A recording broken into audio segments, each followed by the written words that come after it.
Hey, welcome back to Cobb's Q. I'm glad you're joining us today. Today we're going to go outside and do pork butt.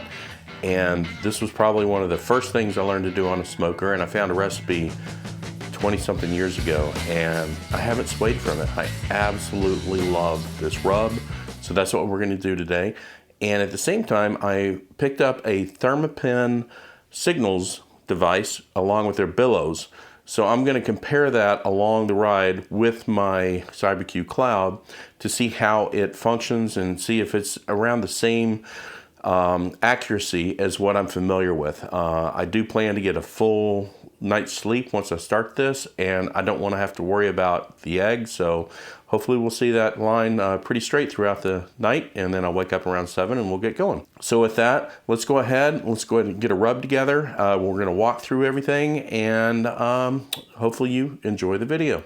Now we're going to make the rub to go onto the pork butt before we get it out and put it on the egg. So this is something I've been doing for, oh gee whiz, I have no clue. I haven't changed from it. I really like it, so we thought we'd share that today. So to start off, we're going to use 1 cup of brown sugar. I prefer dark brown sugar, but you can use whichever you prefer.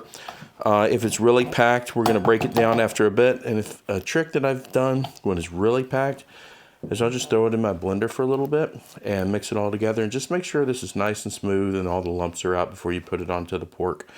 To that, we're going to go ahead and add 1/2 cup of paprika. So we'll get that in here. And then after that, we're going to go ahead and put 2.5 tablespoons of black powder. Now I've got Lane's 16 mesh from doing briskets, and this works just fine for this. And then following that, we're going to use garlic powder, and I'm going to go ahead and put 1.5 tablespoons of garlic powder. Make sure I've got my garlic powder here. And again, that's 1.5 tablespoons. We're going to do the same thing with onion powder, 1.5 tablespoons of onion powder. And then gotta have cayenne. So with cayenne, I'm going to use a full teaspoon. And then lastly, diamond kosher salt. We're going to go ahead and have 2 tablespoons of diamond kosher salt in here. And we're just going to mix this together really well to make sure it's fully incorporated before we put it on the pork. I'm going to go upstairs, open up the pork, wash off the butt. I just prefer to wash the butts. Bring it down. We're going to put a slather of mustard on it, and then we're going to go ahead and get the rub ready. Then we're going to let this rest for about 6-7 hours. So I'm going to light the grill tonight. 2, 3 a.m. somewhere in there. I hadn't quite figured that out yet. And then we'll get the cook going. So anyway, in a nutshell, that's the rub.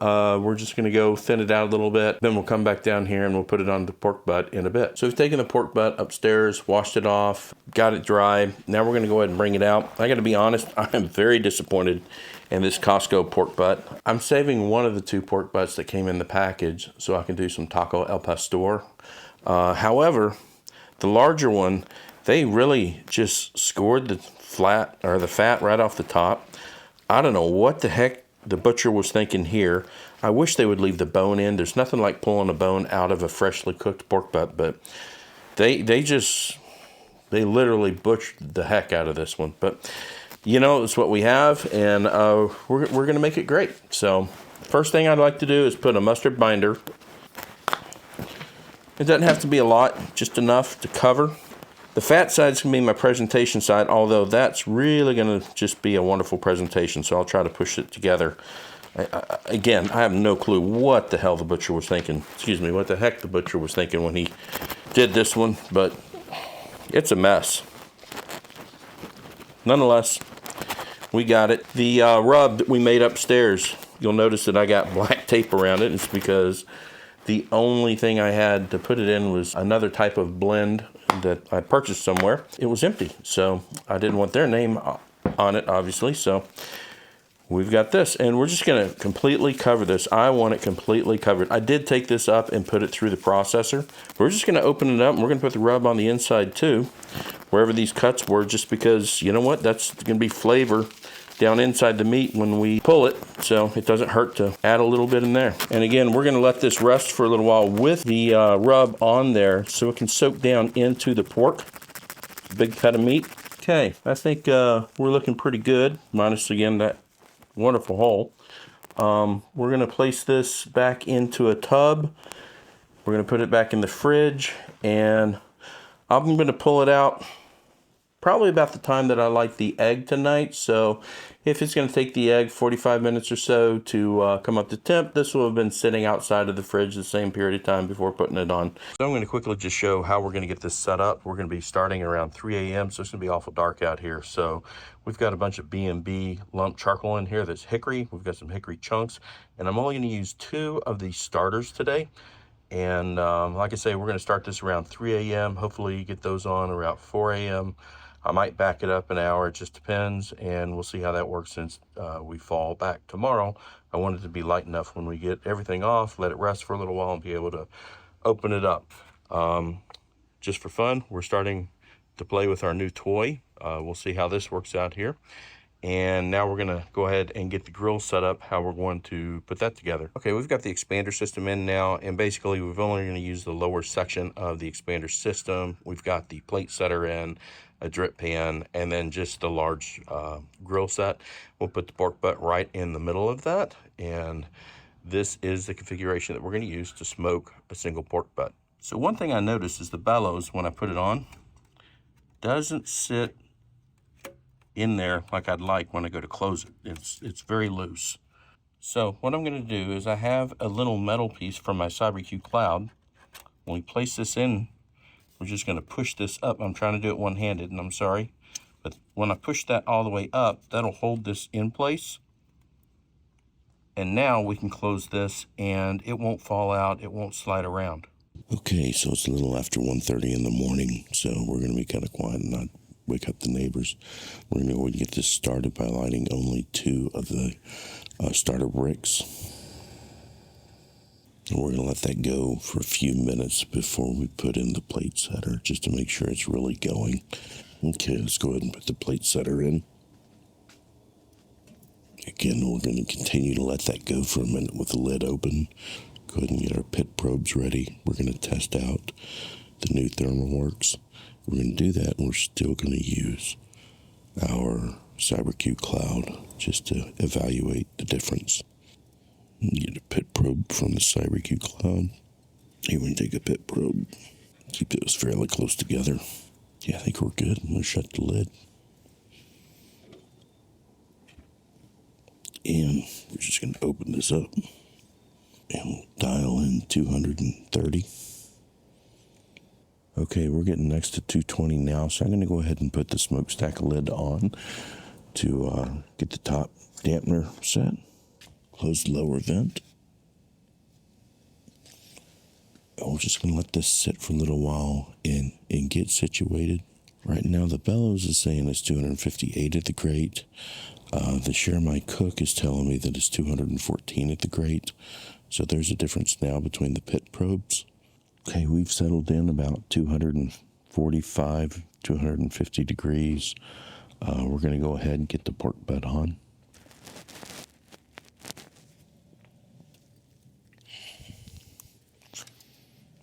We're going to take our signals, place that right there.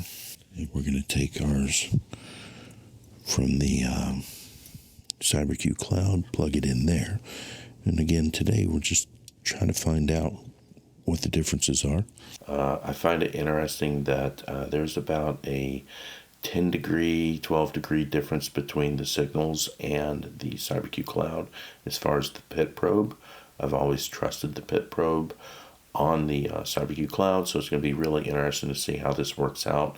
I also noticed about a 4 degree difference on the temperature of the food, or the pork butt, maybe a 3 degree. But we're going to go ahead and just let this ride.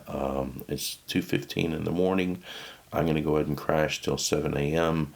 and then I'll take a look at it and spritz it once, and then we're going to let it go to about 170 degrees, and we're going to foil wrap it. Well, good morning. It's 8:30 in the morning. It's the pit's around 232 degrees, and the pork's at 151. It's been rolling along really nice all evening. I woke up at 7:15, and so now we're just going to take a quick look, and we're going to spritz it for the first time. We haven't seen it since we put her in last night. It's looking good. Shut that back down. Keep that heat in there because it is 30, 37, 38 degrees, which is probably a heat wave for some people. For us, it's a little chilly in Alexandria. Okay, we're going to spritz it one more time, and I am seeing a 10-degree difference between the Signals and the CyberQ Cloud, whereas the CyberQ Cloud is saying 168, and the Signals is saying 158. I know they're side by side, so let's go ahead and spritz, and then we're going to go ahead and hit it with the Thermopin 1. So I'm curious what the Thermopin is reading. It is saying 175 down in there, and if I was to push in where these are, I'm seeing 170, 169.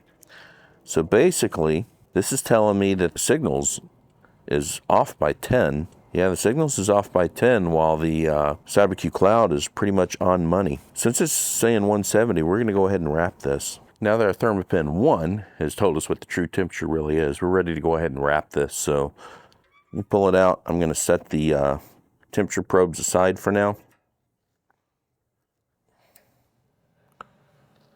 We'll come back in a moment.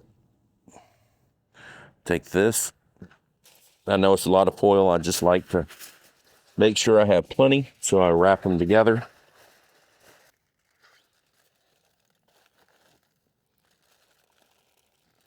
Let me put this back on. And then we're going to put our Thermopin, or excuse me, yeah, it is Thermopin, there. And then we're going to take our CyberQ Cloud, put it in there, and we're going to let this go until it reaches 203 degrees. We're going to check with our Thermopin 1 after all this. Okay, our Thermopin Signals has reached 204 degrees, and our CyberQ Cloud says 203 degrees. So they actually finally came together, and when I probed it a moment ago, it was right at 204 degrees. So this time the Thermopin was directly on. So this has been an interesting cook, but let's go ahead. We're going to go ahead and pull this, move the probes. We're going to let this rest in a cooler for about 3 hours before I take this over to some friend's house, and we're going to have dinner tonight.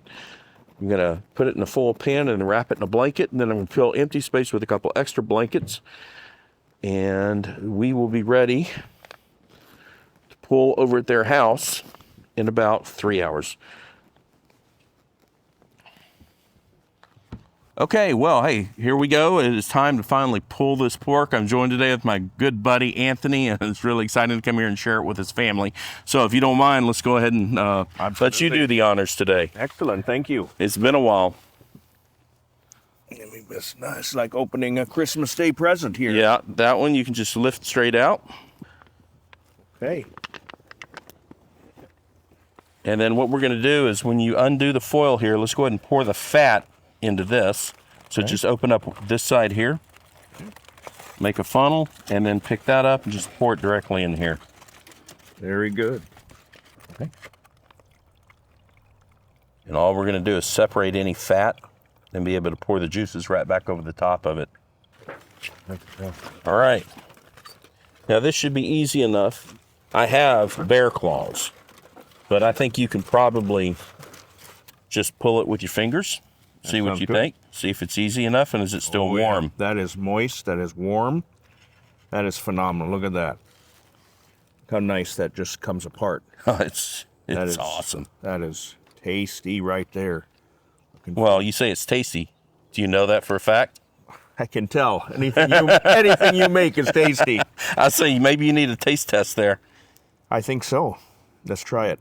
Grab a piece with bark. See what you think.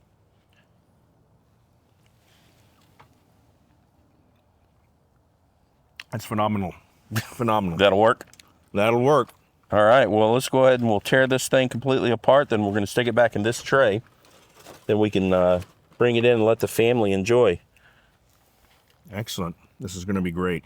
Thank you. You're welcome. We brought along brioche buns today. I even did something that I don't do, but I got coleslaw in case you want coleslaw on your sandwich. Awesome.